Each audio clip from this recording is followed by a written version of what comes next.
It's time to reopen Texas. That's the message tonight from Governor Greg Abbott, but he says it has to happen in phases.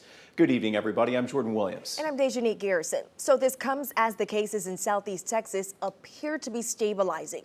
Here are tonight's top 3 things to know. Number 1. 2 more people in Southeast Texas lost their lives to COVID-19. This now brings our total to 26 deaths with 567 total cases. Number 2. Dr. Deborah Birx, the nation's leading doctor on the virus, says social distancing, it just has to continue through the summer, even as some states start to reopen.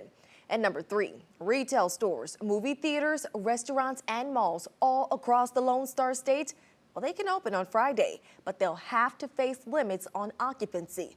Governor Abbott says he did not extend the stay-at-home order for Texans in order for life to slowly start to get back to normal. Abbott made that announcement today, along with a lot of other changes for Texans. 12 News reporter Victoria DeLeon is here to break down everything you need to know about getting the Lone Star State back up and running. It's important to remember that reopening the state will happen in phases. Friday marks only the first set of businesses that can begin to reopen. But Governor Abbott says it's not a requirement. Restaurants are on that list, but the manager here at Daddy-O's tells me they're not planning to reopen this week.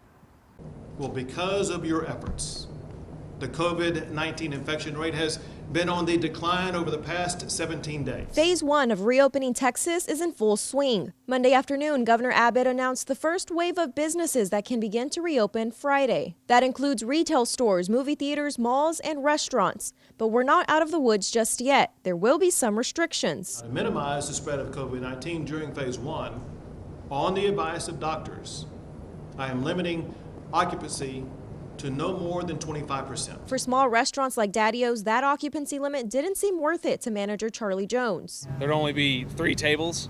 That's just too much risk for not enough reward for us. Governor Abbott says if all goes well during phase 1, phase 2 will allow more businesses to open up. We need to see 2 weeks of data to confirm no flare-up of COVID-19.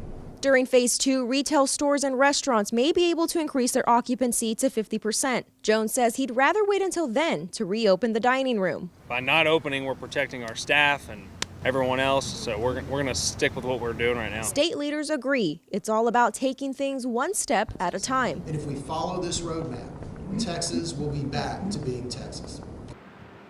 Governor Abbott says businesses announced during phase 2 may begin to reopen as soon as May 18th. As we start to get back to normal, he's asking Texans to practice social distancing now more than ever.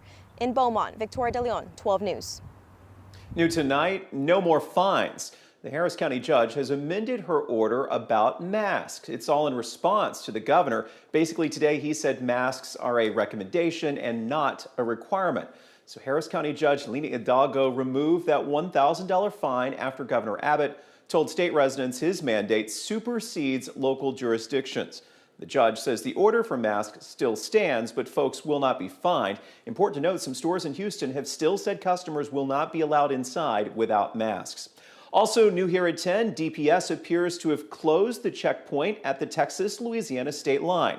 We stopped by tonight and found them looking like they were packing up. We want to be clear, though, there's some information swirling. In fact, we're hearing that there may still be some type of checkpoint at the state line through Friday. We're working to confirm what that would look like. In the meantime, check our website. The governor's office says folks traveling from many other states will still need to quarantine when they get to Texas. Next door in Louisiana, the governor says the reopening process there is going to take a little longer. Today, John Bel Edwards said he's extending their stay-at-home order until May 15th, but he hopes to start reopening the state the next day on the 16th. His plan to reopen will be similar to Texas when it comes to approaching it with phases. Masks will be required for all employees in Louisiana who interact with the public. Now, on a national level, President Trump touted a plan to increase testing during today's White House briefing. Trump also continued to blame China for the pandemic, and he suggested his administration was investigating what had happened. During that briefing, he did not take responsibility for people who acted upon his suggestion last week that ingesting disinfectant could help patients with COVID-19. The president says he was being sarcastic. The CDC says don't try that at home. A scary stat new tonight. Southeast Texas ranks 12th in the nation when it comes to the highest average mortality rate from COVID-19. That number looks at deaths per capita. Today, there was a new death reported in Jasper County and one in Beaumont. That brings the total number of deaths to 26 in our region. And here's a look at the curve. A total of 567 local cases. Perhaps the bright spot, 193 people have recovered from the virus. Folks in Jasper County can get tested on Wednesday without having to drive very far. A mobile collection site will be set up on the 29th from 9 a.m. until 6 p.m. at 271 East Lamar. That's at the Annex building. Now, you can't just show up. Folks, you've got to register by visiting the website on your screen. That's txcovidtest.org, or you can call 512-883-2400. Happening tomorrow, the Beaumont City Council is going to discuss what some are calling Nailgate. There's an item on the agenda to consider matters related to the duties of a public officer, specifically Mayor Becky Ames. It's all because of a photo showing the mayor at the nail bar. Ames has issued an apology. She says she was just there getting acetone to remove her nails. The district attorney and the state are both investigating.